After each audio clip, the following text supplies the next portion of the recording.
Mayong hapon, anilang Butuan o News Update sa Butuan City Public Information Office. Malampuso na pahigayon sa Philippine Obstetrics and Gynecological Society kung POGS Region 10, Northern Mindanao Chapter ang ipahigayong Gynecological Medical Surgical Mission ngadto na sa mga nagkadayang ospital sa Northern Mindanao. Sa rehiyon Caraga, miabot sa 23 ka mga kababayan ang naoperahan sa gipahigayong dungan nga surgical mission nga gipahigayong sa 5 ka ospital sa rehiyon. Base sa POGS, ang kaso nga ilang gioperahan ang mga adunay problema sa matres, sama sa myoma, vaginal prolapse ug uban pa.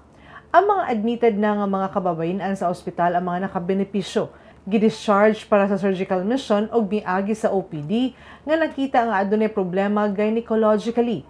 Matag tuig gipahigayon ang POGS ug medical surgical mission nga nagtumong sa paghatod og essential obstetric o gynecological services ngadto na sa mga komunidad nga limitado ang access sa healthcare.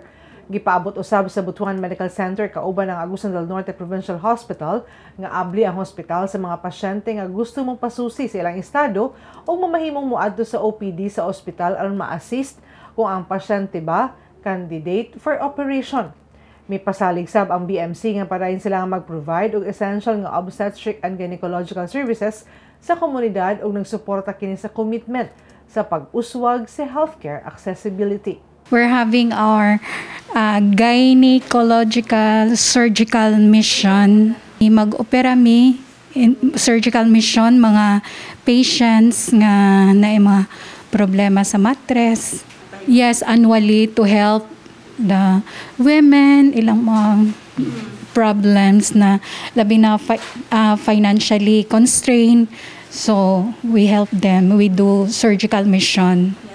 Og makato mga updates ng adlaw alang sa mga updates, follow nyo like ang official Facebook page, TikTok, Instagram o subscribe sa YouTube channel sa Butuan City Public Information Office. Ako si Charmaine Awitan. Daghang salamat.